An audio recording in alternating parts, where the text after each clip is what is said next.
Welcome to the PA Books Podcast. PA Books is a production of PCN, the Pennsylvania Cable Network. This program features interviews with authors of books on Pennsylvania people, history, sports, business, nature, and politics. We hope you enjoy this podcast.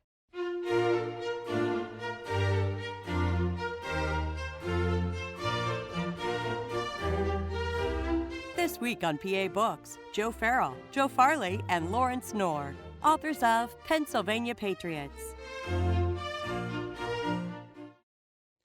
We are with Lawrence Knorr, Joe Farley, and Joe Farrell. They are the authors of this book, Pennsylvania Patriots. Joe Farrell, why did you write this book? Well, this book is actually part of an effort to visit and write about the graves of all of our founders with the semi-quincentennial, that's a mouthful, of our country coming up in 2026. We decided that we would make an effort to visit the graves of all of our founders and then write about them. And this, we did volume 1 last year, and then we decided to do a book just on Pennsylvania, since we're Pennsylvanians, and then we'll go back and complete the volumes 2, 3, and 4 of the overall graves of our founders. So this was like a detour, but one that we were anxious to do, being Pennsylvanians and knowing that Pennsylvania is going to be the center of this celebration in 2026. Pennsylvania is where it happened. Joe Farrell, how did you select the people in the book? Well, actually, that would be a better one for Larry to answer, since he put together most of the criteria for identifying what we consider to be a founder. Yeah, I'll take the blame for the controversial decision about who's in the book and who's not. But essentially, it's 4 founding documents. If you sign the Continental Association, the Articles of Confederation, the Declaration of Independence, or the Constitution, you're in. And that's most of the people on the list of over 200. But then you also have major generals who made a major contribution. There were some major generals who were not so good, we didn't include. Anybody else who was otherwise noteworthy, heroic, or made a major contribution as maybe a founding cabinet member, maybe was a president of Congress, that kind of thing. So people of just the upper echelon is what we had to limit it to. And yeah, it's debatable. I mean, where do you stop? And so we've had debates about that many times. Who's in, who's out. We've dropped people off the list, we put people on. So we think it's pretty static now, though. We're pretty settled. I mentioned the Continental Association. People may not be as familiar with that. What is that? So the first Continental Congress, when they got together, it was the first time that the colonies were collaborating. And they came up with a protest to the king that really was a precursor to the Declaration. And this was collaborating on boycotting a number of goods and things, and also showing some grievance towards the king. So when you're looking at these grave sites and visiting some of them, how do you know who's who in terms of what they signed, what they didn't sign? Well, that's just done through research. That we identified the people largely using our own personal libraries, the internet, newspapers, books, and put our list together. And once you had the list together, then it was just a matter of researching their lives, what they did, putting together the stories, and then making the visits to the cemeteries to get pictures of the graves, which has been a great experience for us, those trips. I mentioned that you had arguments about who was in and who was out. What did you argue about? Oh, well, I guess I'm trying to think of somebody we booted out. Well, we just had an argument before we walked into this room about Trench Cox. Trench Cox, yeah. Yeah, there's one you can talk about. Well, he's in. Yes, but we argued about him. We all wonder why he's in. He makes our list, because others suggest he should be in, right? Yeah. Well, who was he? Well, Trench Cox is a very interesting character. He was it seems, based on everything I could find out about him, that he was a very manipulative self-aggrandizer. He was more interested in business than in politics, and he signed up he was from Philadelphia. He signed up for the Continental Army. After getting in, and for a few months, he decided he didn't want to fight, and so he resigned and went to New York, which was in British hands at the time.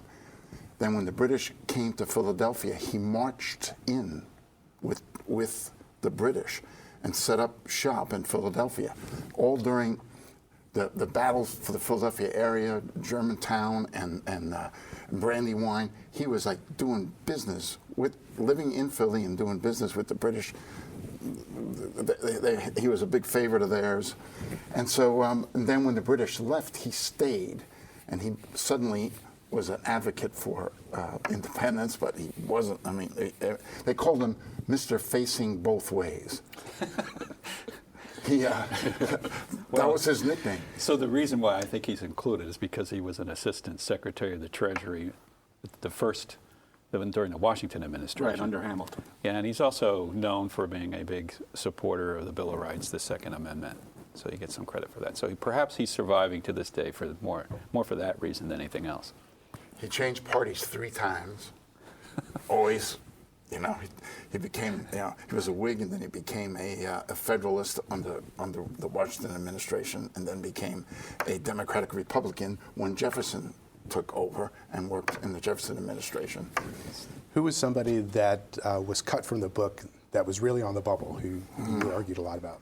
That's a tough one. Yeah, I'm trying to.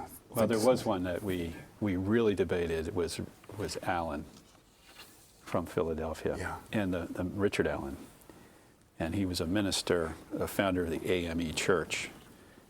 So I think the reason why we ended up not including him is because he came from a later era. He was more in the Federalist period, not so much involved in the Revolution.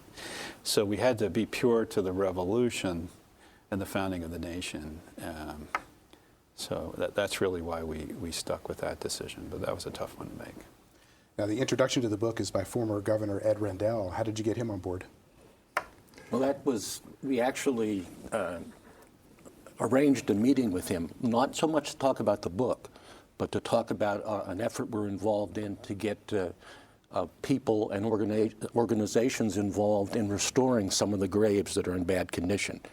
And he was very receptive to that idea and has stayed in touch with us over the months. And when we wrote the book, we thought, well, let's ask him to write the introduction. And we gave him the opportunity, and he was more than happy to do it. And we're thrilled that he did. We think he did a terrific job, too. So he writes in there that this book is more than an excellent guide to educate Americans on the beginnings of their storied history. It is also a call for action. At the very end of the book, you do have a little paragraph on the call to action. What is that? Well, we were shocked I was shocked, I think we were all shocked, at the condition of some of the graves of some of our founders. And they deserve to be memorialized, we feel, much better than they are.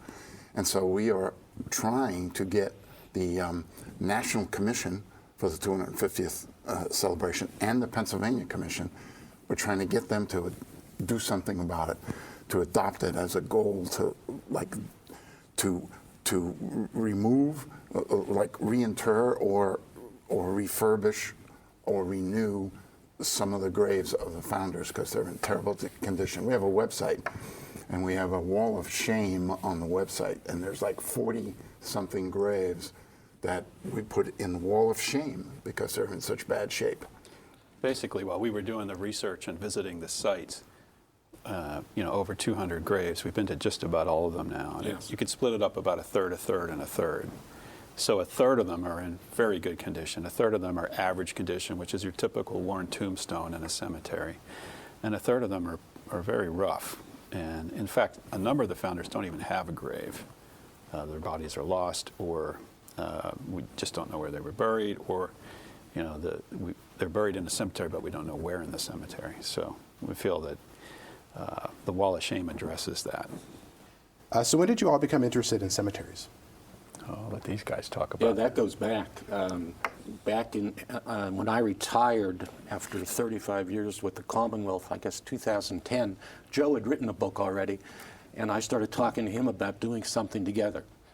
And after we bounced around a few ideas, we came up with the idea that there's a lot of famous people buried here in Pennsylvania.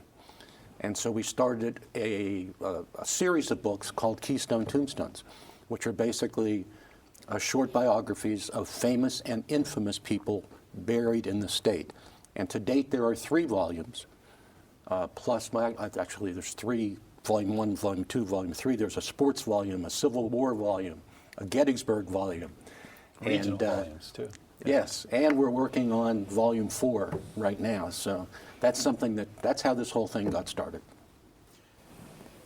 Now, are there any favorite people that you've come across as you've been doing this? I mean, obviously, people you've included in the books, but anybody that stands out for each of you as somebody special? We actually talked about that earlier, and I guess we all think that like our favorite guy is Ben Franklin. But Larry wrote the Ben Franklin chapter. Yeah. Well, I'd hate to say that we all agreed that Ben Franklin's our absolute favorite person, but hard to top Ben Franklin as far as his importance, what an interesting person he was, all the things that he was into. And I think without Ben Franklin, we don't have a United States of America, just like without George Washington, we don't. He was sort of he was our lead diplomat. He was also perhaps the wisest person among the delegates at the different conventions. If you sat down with him, what would you ask him? What's your favorite wine? How was Paris? I don't know. How'd you keep all these guys together? How'd you keep them from? One of the interesting things that I like about Franklin was that he was against breaking with England until he visited Ireland and saw what the British were doing to the Irish people. And then he wrote a letter back to a friend here that said, there may be no other way than revolution, and he changed his stance toward a revolution. Where is he buried?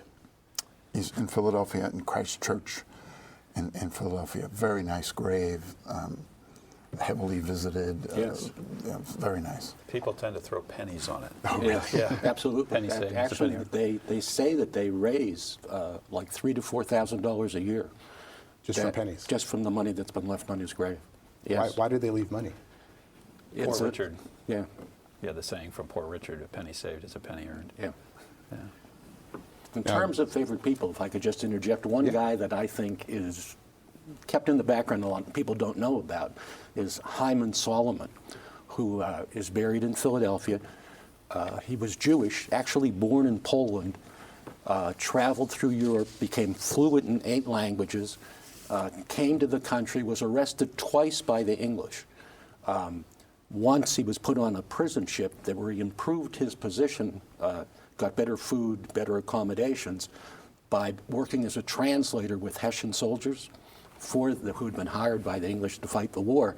And what he did in that position was he convinced 500 of those people to desert. And later, he was arrested and actually sentenced to death. But through the Sons of Liberty in New York and bribing a guard, they got him out, and he escaped to Philadelphia.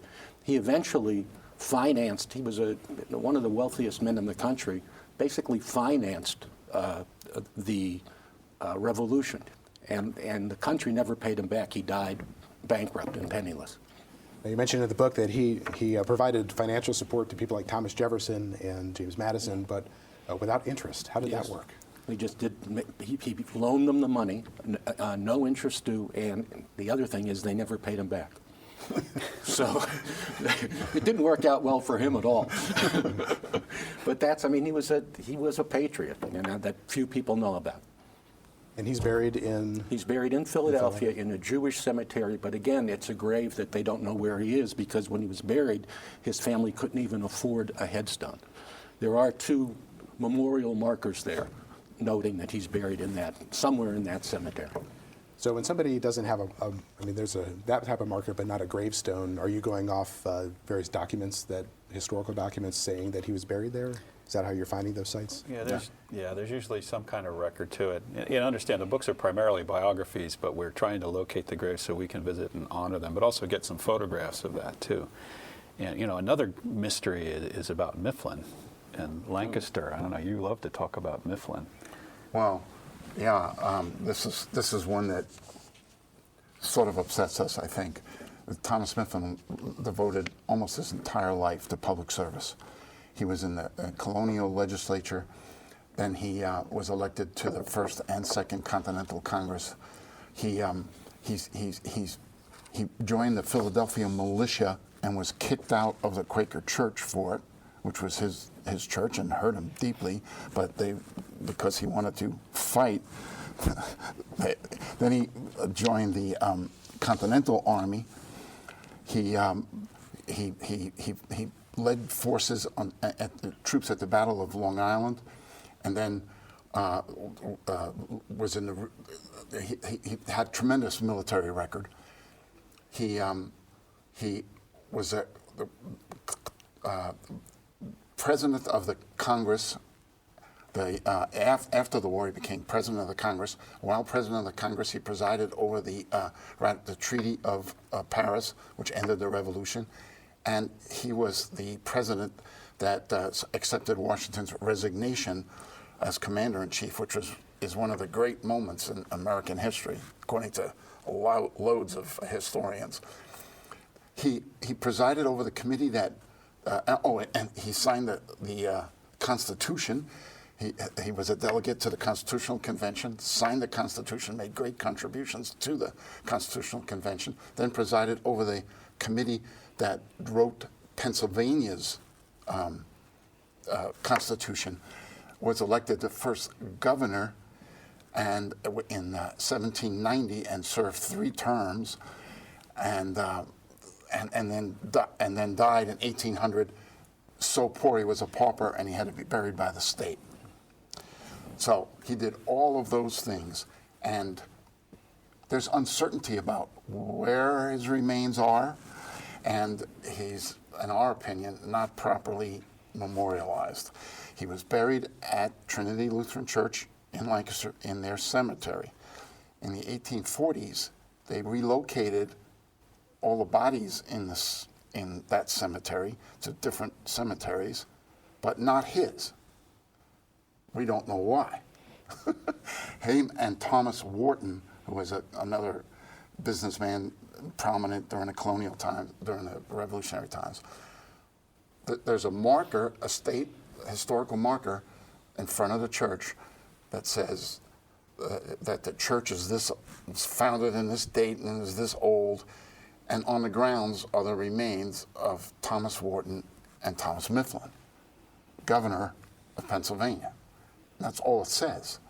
And then at the base of the church, there's a marker that says that I guess implies that he's buried there at the base of the church. And there's just a little marker. It's usually covered with, it's hard to see or find even.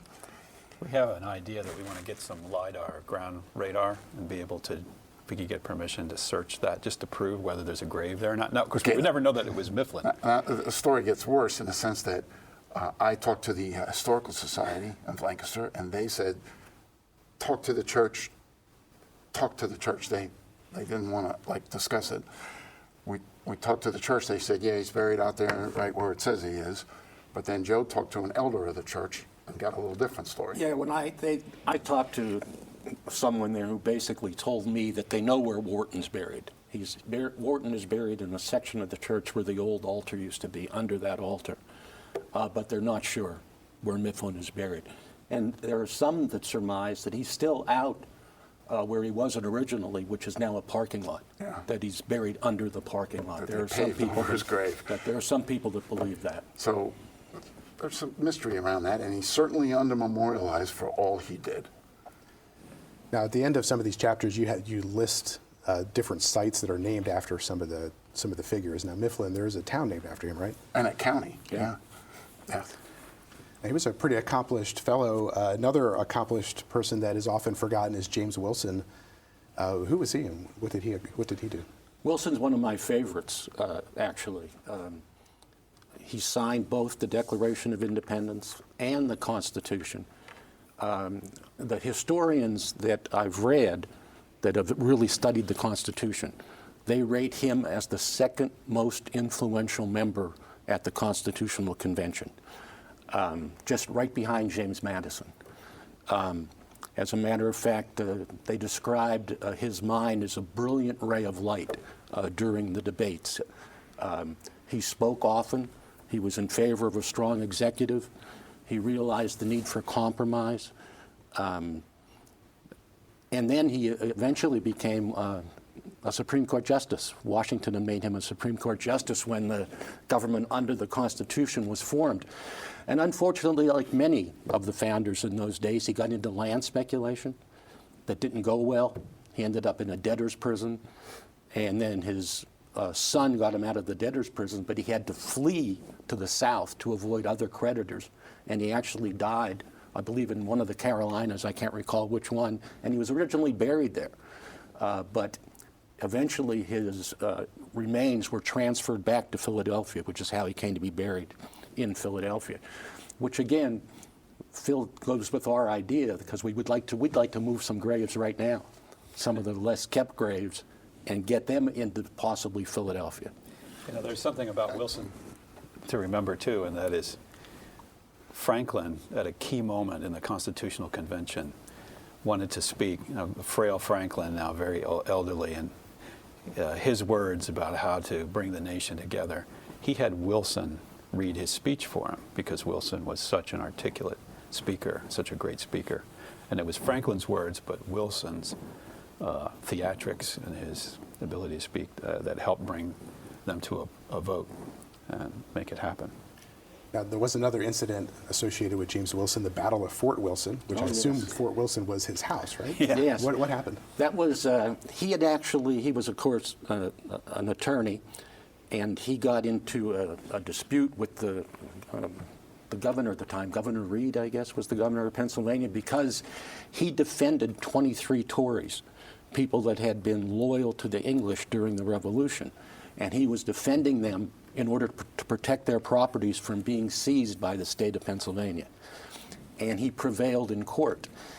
And the governor, Governor Reed, I believe, riled up crowds, and they formed a mob. They got 2 cannons, actually, and went to his house in Philadelphia to storm his house. And eventually, troops showed up to calm down the matter, but not before someone in the house was killed and 2 people outside in the mob were killed. And that became known as the attack on Fort Wilson, which was his home. You mentioned Reed, Joseph Reed. You have a chapter on him as well. Yes, and what's interesting is that he was so vehemently against loyalists, but yet he himself had questionable loyalty, and his loyalty was questioned throughout his life. He was the guy that I would say broke Washington's heart. Washington loved him and made him an adjutant, and relied on him, and he gave very good advice. He was a good communicator. He knew how to communicate well, and knew that everybody that needed to know this knew it, and he was just smart, a very smart guy. But he wasn't loyal to Washington, and he wrote to a General Lee, I think it was Charles Lee, that he ought to be in command and not Washington, and that Washington, if he were would be in much better shape if Lee were in command. Lee wrote back and thanked him for the compliments and all of that. Washington inadvertently discovered the letter. Reed wasn't there the day that the letter came in, and since it was from General Lee, he thought it might be important. Washington thought it might be important, and he opened it himself and read it, and was absolutely heartbroken that his top guy, the guy he relied on, had turned on him or was not supporting him. And so they never had the same relationship. 3 weeks after Princeton, Reed resigned from his position. And he returned to Philadelphia, and this is strange. I mean, people questioned his loyalty and whose side he was really on. And then he served without pay as a volunteer aide in battles of Brandywine and Monmouth, and a couple of other battles where he served as an unpaid aide, which I guess was to show that where his loyalty was and to allay the suspicion that he wasn't a true patriot. Now, he also later brought charges against Benedict Arnold. Yes. Was that before or after Arnold's treason? That was before Arnold's treason, yes. And some people speculate, some historians speculate that might have led to Benedict Arnold's betrayal, the fact that he was being given a hard time. Now, you mentioned earlier that you had written the chapter on Benjamin Franklin, right? So I assume that means that you could divided the chapters among yourselves? Is that how you wrote the book? We had like a draft. Very much like a draft. Since I'm the publisher, I get to pick the best ones for myself. Did you have to fight over any of those? I think we're fighting not to do them. I think we're trying to pawn off certain ones on certain people. I think that's true too. He was usually downhill. Farley got something he didn't want. I enjoyed doing them all, though, so it turned out all right. Now, there is one patriot in the book, one founding father that is not buried in Pennsylvania. Actually, there's a couple, but go ahead. Oh, there's a couple. Yeah. Well, George Clymer was who I was thinking of, because, well, you can talk about George Clymer. Well, Clymer, how many documents did he sign? 3 of them? We signed at least Both the Declaration of Independence and the Constitution. Yes. He's one of only 5. Plays a major role in Pennsylvania. And just to shorten the story, he ends up being buried across the river in New Jersey in a very precarious position today. It's an old Quaker church, but it's in Center City and within feet of a parking lot, sort of like Mifflin. So here's this guy who's this prominent person in the Revolution who signed several founding documents, and he's not even buried in his home state. So he's buried where he didn't serve, didn't live, and didn't die. Now, another figure that you write about is John Barry, called the father of the U.S. Navy. Who was he? John Barry. So you've heard of the Commodore Barry Bridge? That's John Barry. And I'd say John Barry was one of the great American heroes. He's not talked about as much. John Paul Jones is the famous Navy captain and admiral who gets a lot of the credit. But Barry came a little bit before him. He was an older admiral, and he really helped to form the initial Navy, the initial ships in the Philadelphia shipyard, and he was also a renowned captain. So it was Barry who set the record, the speed record between England and America. And he was also used on several diplomatic missions. He was the captain chosen to sail with those diplomatic missions. Great hero in a number of naval battles, and buried in Philadelphia. Very deserving. In doing this book, we found a number of fathers of the American Navy, because we had John Paul Jones, you mentioned Barry. We also had Joseph Hughes, who was a member of the Continental Congress, was the first Secretary of the Navy. He had used his influence, John Paul Jones was his friend, and used his influence to get him a command in the Navy. And he was also, by trade, he owned loads of ships, and he donated his ships to the Navy. So for that reason, a lot of people consider him the father of the United States. So we've discovered a lot of fathers of the Navy in doing this work. Now, there are a lot of legendary figures who come out of the American founding era. One of those is Molly Pitcher, but her original name was Mary Ludwig. How did she become known as Molly Pitcher? Well, Molly, there were actually a number of Molly Pitchers, in the sense that Molly was a very common name at the time. It was short for Mary, Margaret. There was a lot of those. And pitchers are just what water was carried in.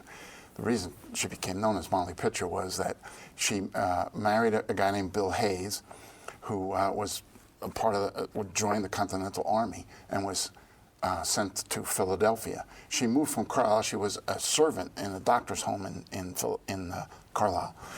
Moved to where her parents lived in Philadelphia to be closer to Bill Hayes while he was in the service. Hayes became a artilleryman after von Steuben came to Valley Forge and took over training some of the troops, and he trained him as an artilleryman. She became then what was known as a water girl. The artillery guys needed water to cool the cannon and to wet the flag that they used to clean out the inside of the cannon and it needed to be wet to dampen any sparks or anything that were inside before they reloaded it. So she was a water girl. And during the Battle of Monmouth, her husband went down. Whether it was from a wound, we're not sure. Historians aren't sure if it was a wound or whether he just passed out from the tremendous heat that day. But she stood in for him and took over, and became known as Molly Pitcher. She got commissioned as a sergeant, and she was then called Sergeant Molly after that battle. And she returned to Carlisle, and her husband died, and she married a guy named John Macaulay, who wasn't a very good marriage. And he mysteriously disappeared, and nobody knows what happened to him. And she was subsequently granted a pension by the Pennsylvania legislature of $40 a month. And on the 100th anniversary of the Declaration of Independence on July 4th, 1876, the people of Carlisle erected that monument over her grave in the old graveyard in Carlisle. Now, there are a few of the figures in the book that are connected to the Conway Cabal. What was that? Well, the Conway Cabal, there was a point in the Revolution where some in the Congress and some in the Army were concerned that Washington, because of the defeats that the Army had faced, that maybe he wasn't up to the task. And General Horatio Gates was seen as a rival. And so I know that several of the people we wrote about were involved in that. I know Mifflin actually plays a part, and I'll mention Mifflin. I'll let these guys talk about some of the others. So Mifflin, he gets wrapped up in that, and perhaps one of the reasons why maybe today he's not honored like he should be by some of those who remember the Revolution. Because there was a period of time when they were thinking of betraying Washington. Of course, it was found out and it never happened, but so who else do we have in the Conway Cabal? I think Dr. Benjamin Rush was involved in the cabal as well, and he's a signer of the Declaration who eventually went to work with the Army in his capacity as a doctor, and was appalled at the situation of the way wounded Continental soldiers were treated and the filth, and he filed formal complaints with Congress that were basically found. They were thrown away. They said they weren't valid, but he was among the people that felt we needed a change of leadership running the Army. So he was involved. He's one of them. It's really ironic that Mifflin was part of that cabal, and then Washington submitted his resignation and was accepted by Mifflin. The irony of that is amazing. Yeah, one of the great moments. Now, one of the interesting things I found while reading this is that one of the figures in the book has a crater on the moon named after him, David Rittenhouse. How does a founding father get a crater on the moon named after him? Well, Rittenhouse was sort of like the Sheldon Cooper of the Revolution. He was this boy genius who became a scientist and a great surveyor, and also known for having salons in his home in Philadelphia, where some of the smart people of the Revolution would gather and talk about ideas. He was known as an astronomer, a very good astronomer at that time, one of the few here in this continent. And I think he recorded a transit of Venus, which got a lot of attention in London. So his contributions to astronomy, I think, make him noteworthy, and somebody in some recent times decided to name a crater on the moon after him. I'm not sure when that happened. I don't recall, but yeah. You mentioned that he was a surveyor, and one of the things about Pennsylvania's borders that's weird is that little semicircle between the border of Maryland and Delaware, and he was involved in drawing that, right? Yeah, and it's like a perfect semicircle. So very well done. Of course, you have Mason and Dixon also involved in drawing the lines along the southern border. That's a great point. Is early on, the lands had been settled closer to the coast, and as far as the inland boundaries, not much had been defined. So the surveying, also all this new land that the settlers were taking, surveying was a really big profession in those days. Now, another legendary figure was Betsy Ross. Yes. How are the legends true? Well, the legend about her and the flag actually came about around the 100th anniversary of the formation of the country, the Declaration. And when the country was getting ready to celebrate, it was actually her grandson that put together a paper that told the story of Washington and 2 other members of the Continental Congress coming to her with an idea for a flag. And that then she has largely been given credit for creating the first American flag. If you go to Christ Church Cemetery in Philadelphia, there's a man buried there by the name of Francis Hopkinson. And if you read his memorial, it says designer of the American flag. And it appears that he did do that because he was working for the Department of Treasury at the time, and he put in a request to Congress to be reimbursed for the work he did designing the flag.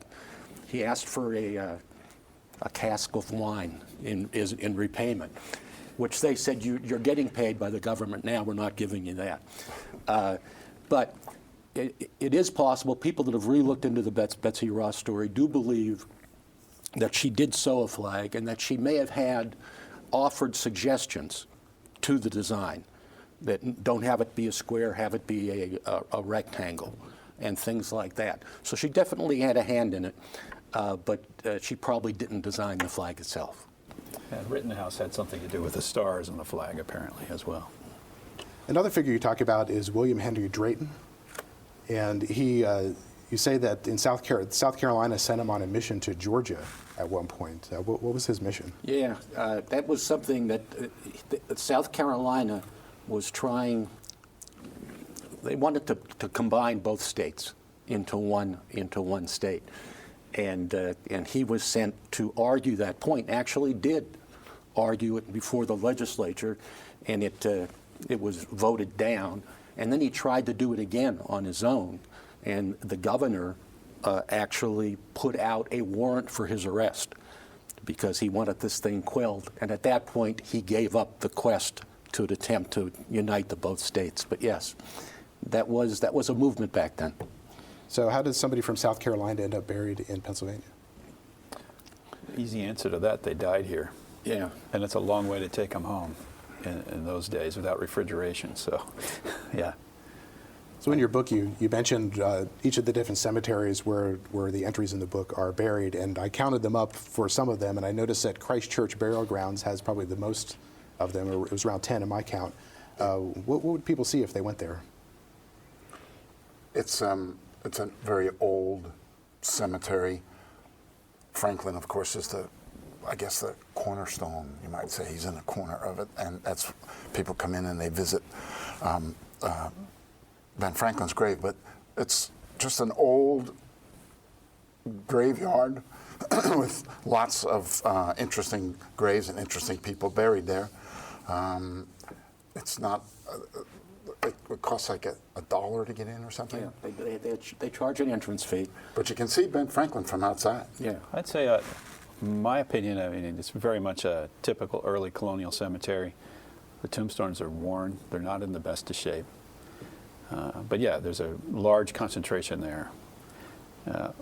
One thing that we became aware of as we were doing this research is Pennsylvania has more patriots associated with it than any of the other colonies.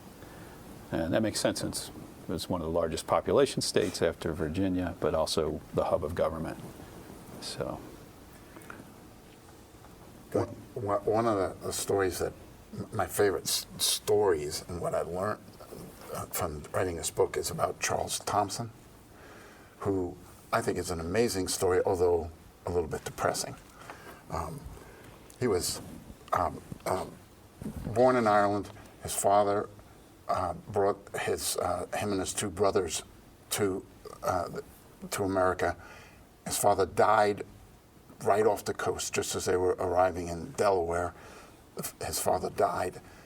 The captain apparently embezzled the money that the father had on account at the ship, and so the boys were orphaned. Now, Charles was lucky. He was wound up in good hands. Went to, I think, the first public school. They say it was the first public school in America. It was the London Academy, and while there, he befriended Ben Franklin, who, when he finished school, recommended him for a job at the Philadelphia Academy, which was the forerunner of the University of Pennsylvania. He got a job there, became a big leader in the Sons of Liberty, and a very vociferous proponent of independence. So much so that they called him the Sam Adams of Philadelphia. And he got elected to the First Continental Congress, and on the very first day of the Congress was unanimously elected to be secretary. He was trusted that much and respected that much that he was unanimously, and this is a time when all these factions aren't agreeing on anything. You know, the states all have their own factions in the South and the North and blah, blah, blah, and Massachusetts. Everyone agreed that he should be the secretary because he was so trusted and so smart. And so for 15 years, he was the only secretary of the Continental Congress. Congress I, Congress II, and then the Confederation Congress. So he kept copious records about everything. His name was associated with the truth. If the people waited, colonists waited. This is a period of time when communication is very difficult between the colonies. They waited until they saw his signature on a document, and then it was the truth. That's how, you know, how much credibility he had. He signed the Declaration of Independence. He was the only non-delegate signer of the Declaration of Independence, because when he signed it, it meant, yes, this happened. This is a true document. And he was the one who went to Mount Vernon to inform Washington that he had been elected president. Now, during this time, while he's secretary, he's preparing a document that's telling the history of our founding. It's over 1,000 pages long. And then after he resigns, he destroys it. And I'd like to read to you why he destroyed it, because he said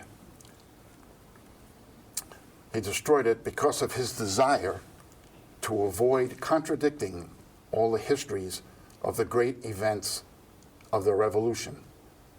Let the world admire the supposed wisdom and valor of our great men. Perhaps they may adopt the qualities that have been ascribed to them, and thus good may be done. I shall not undeceive future generations. That was a little depressing to run across that. Now you have a photo in your book of his gravesite, and it looks like it's on a nice little knoll. Yeah. There's an obelisk there. Yep. Is that, if you're standing there, you have a pretty good view of the river? area? Yeah. Yes.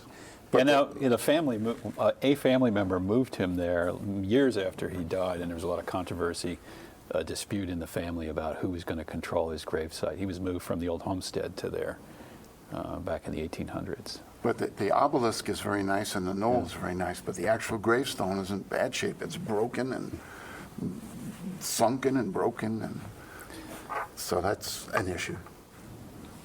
Now, one of the figures that is in the book who seemed to have a bit of a conflict with a number of the founders was William Maclay. And you quote him as saying that he and John Adams did not get along.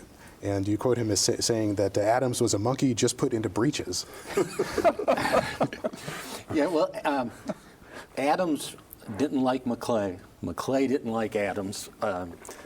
Maclay served in the Army. He served and he had a great career during the Revolution. And then he became, under the first Congress, he became a senator from Pennsylvania, one of our first two senators. And he was in constant a constant battle with President Washington. At the time, President Washington made it a habit to come to the Senate for debates. Maclay didn't like that, didn't think the executive should be present during debates, made that known. He hated Alexander Hamilton's financial plan and bitterly fought against that. And he really didn't get along with Adams at all, as you can tell by that quote. And it may have actually affected where the capital of the country is, because Maclay was pushing for the capital to be placed in Columbia, Pennsylvania, by the Susquehanna River. And there was actually a vote in the Senate between the Potomac location and Columbia, Pennsylvania, and the vote was tied. So Adams got to break the vote. And after extolling what a great location the Potomac was, he dissed the Susquehanna and voted for the Potomac. And so Maclay may have actually played a part in where our capital ended up, but not where he wanted it to be. Well, he also called Alexander Hamilton a dishclout of every dirty speculation. Yes, well, yeah. Well, he really thought that Hamilton's financial plan was going to be the ruination of the country. Maclay was, and one historian says he was the first Democrat, that he actually did more to found the Democratic Party than anybody else.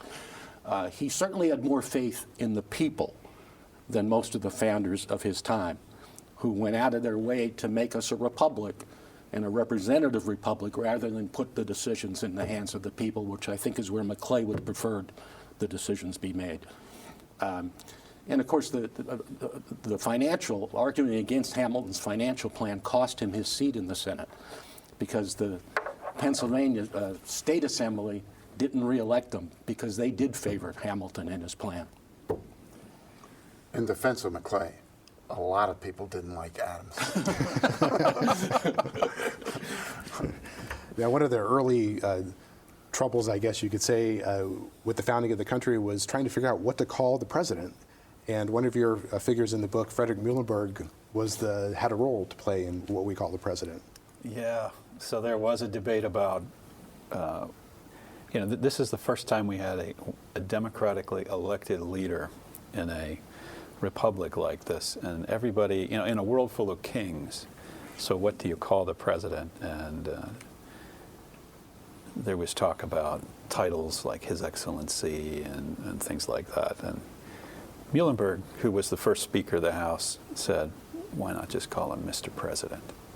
So I think Washington was probably called a number of titles every time he walked in a room, but that's how Muhlenberg preferred to address him. And it was about keeping it low-key, avoiding the perception of monarchy.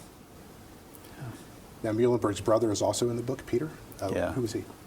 So Peter Muhlenberg, the Muhlenbergs were descended from Henry Muhlenberg, who founded the Lutheran Church in America, and also from Conrad Weiser, whom they married into the Weiser family. Peter Muhlenberg was a minister, went to Virginia.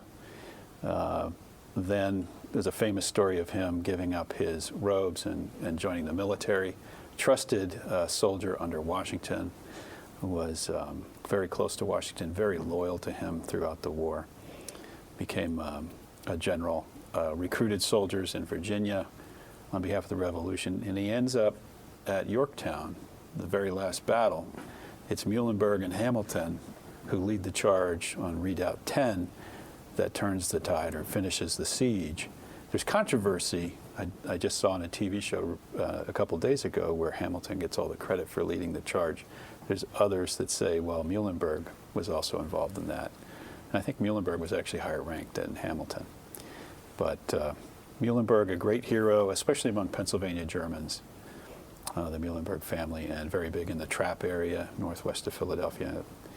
And so, but a largely forgotten figure today, Peter Muhlenberg. Now, people are very familiar with the Tomb of the Unknowns down at Arlington Cemetery, but there's also a tomb of an unknown soldier for the Revolutionary War in Philadelphia. Where is that in Philadelphia? I think it's in Washington Park, not too far from Independence, the Independence Hall area. There's a a park off to the side, very nice park with that memorial. Now, John Dickinson also features in your book. Dickinson College, of course, is named after him.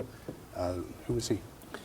Well, John Dickinson was a major figure at the time. He basically wrote some very, very anti-British literature back before the Revolution began, which really fermented anti-English feelings in the colonies actually. And the funny thing is that then he became a delegate to the convention, and when the Declaration was voted on, he voted against it. He didn't believe that we should separate from England, and as a matter of fact, he refused to sign the Declaration. And he resigned from Congress, but then he did actually fight in the Revolution, even though he was a Quaker. He believed, despite being a Quaker, that a defensive war was allowed. So he fought on our side. He thought that his vote against the independence was going to end his career.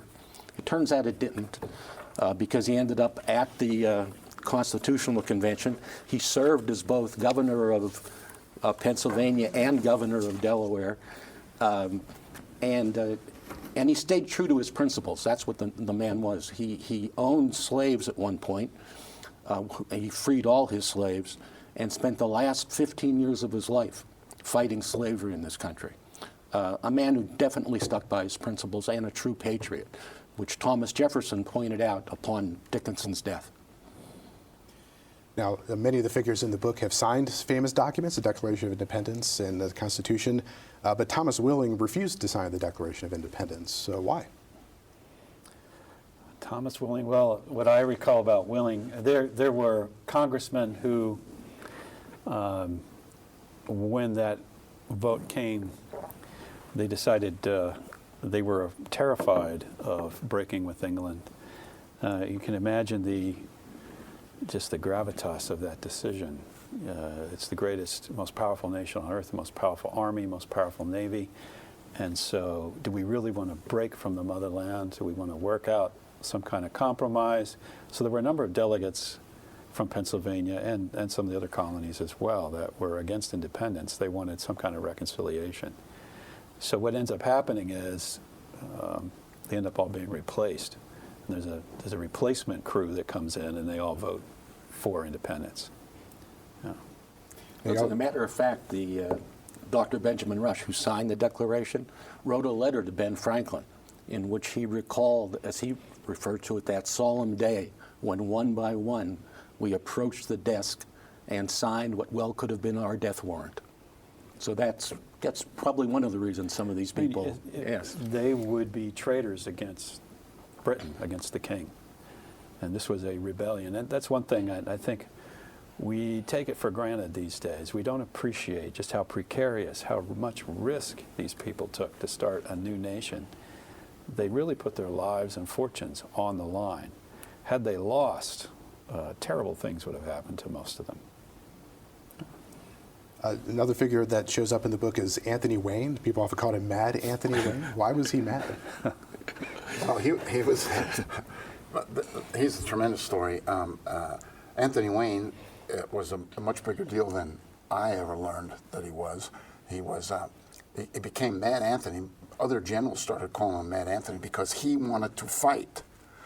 Unlike many of our generals who were very reluctant to take on the biggest, best supplied, most disciplined army in the planet, they were a little hesitant to take them on with the continental soldiers and farmers that they had, but not Mad Anthony. He wanted to fight the British, and Washington loved him for that.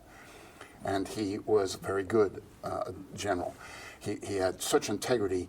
At one point, some generals questioned his tactics at Brandywine, and he demanded a court-martial. He demanded to be court-martialed, and he went to trial, and he was acquitted and commended actually for his actions. But he wanted the record clear that that he hadn't done anything wrong. That in fact he had done aggressive stuff that the other generals criticized. So he was one of Washington's favorite generals.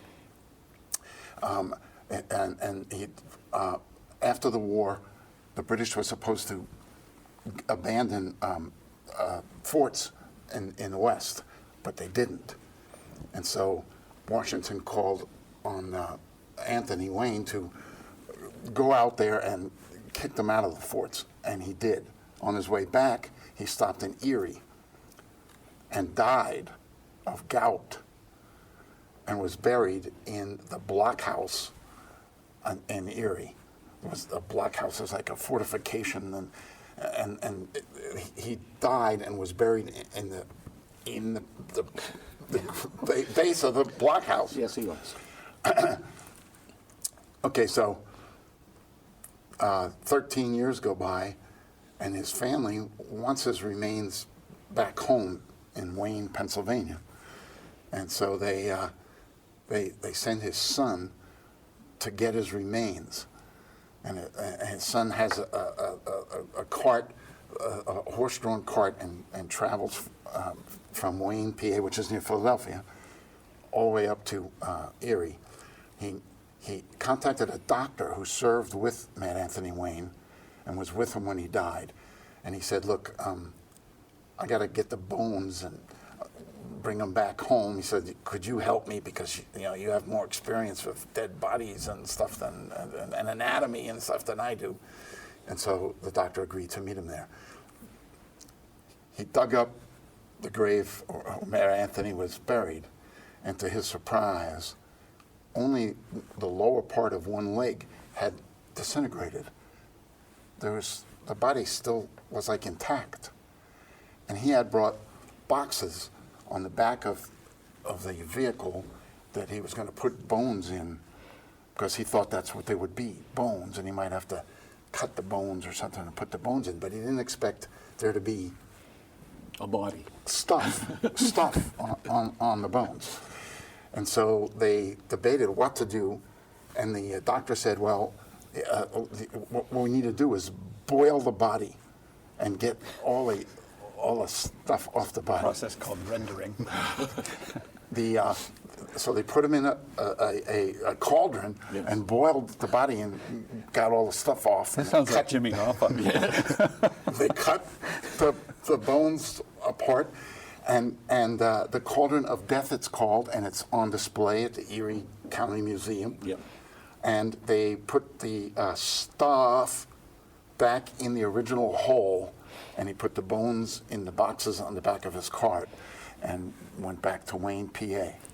Well, we're going to have to end on that pleasant note. Our guests have been Joe Farrell and Joe Farley and Lawrence Knorr, the other authors of this book, Pennsylvania Patriots. Thank you all for joining us. You've been listening to a podcast of PA Books, a production of PCN, the Pennsylvania Cable Network. Full episodes of PA Books, as well as other PCN programs, are available to stream with the PCN app. Visit PCNTV.com or the App Store for details.